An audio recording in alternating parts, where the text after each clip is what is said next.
Thursday firsties, we're going to finish up our Judy Moody chapter about Purple People Eater today, where Judy and Stink work together to clean up all that yarn, and they made that giant yarn ball, and it looked something like this.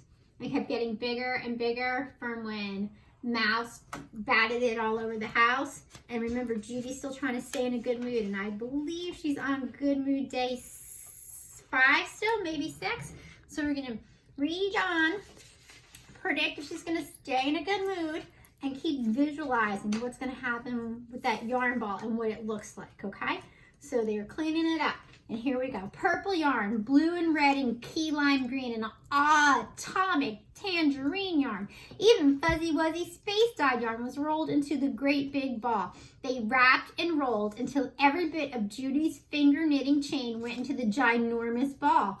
I bet we just rolled up 10 miles of yarn, said Stink. No, 20. No, 50. This thing must weigh half as much as me. Wow, said Mom. Finger knitting good. Wow, said Dad. That's one big ball of yarn. Stink and I think we got a clue, said Judy. Everybody laughed. Remember, a clue spelled differently, not like an I have an idea, or a hint is what they call yarn sometimes. It's as big as Pluto, said Stink. It could be a dwarf planet, the Purple Urple. Let's roll Purple Urple upstairs to my room, said Judy. Judy and Stink stood back to admire the giant ball of finger knitting. Peaks of pink and glimpses of green shone through the purple on top. It's like the world's longest rainbow, said Judy. The fuzzy wuzzy that ate Frog Neck Lake, said Stink. I'm going to name it the Purple People Eater, said Judy. You definitely should win the world record for the Purple People Eater to go with your gold medal in the finger knitting Olympics. Judy looked at Stink. Stink looked at Judy. They picked up their air guitars.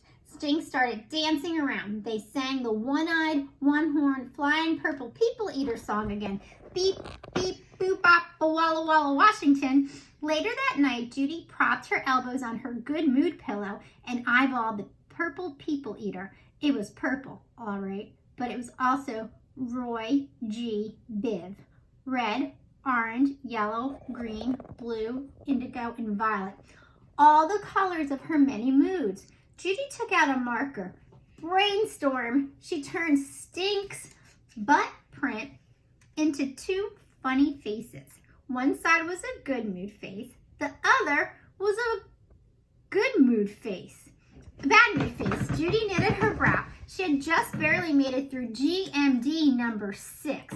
All week long, she'd played keep away with bad moods. Finger knitting had helped her stay in a good mood. That was something to be happy about. But tomorrow was Monday, GMD number 7.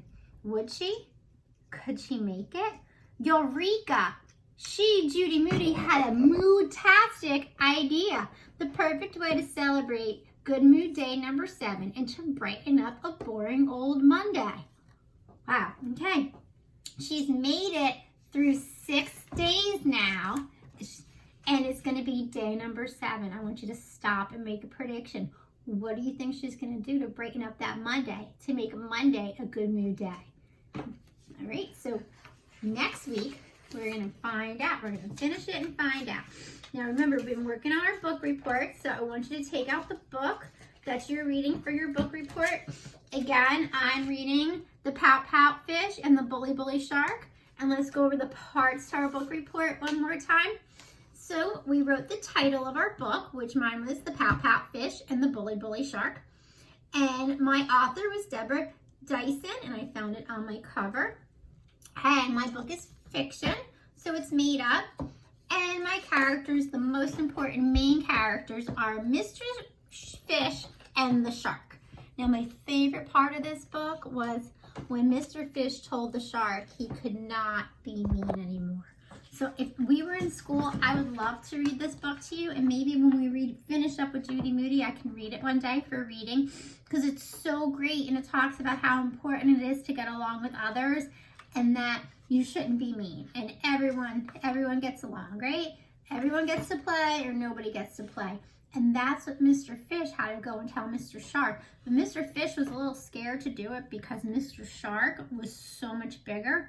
but he did it anyway, and he figured out that he was brave and had courage, and his friends really appreciated that.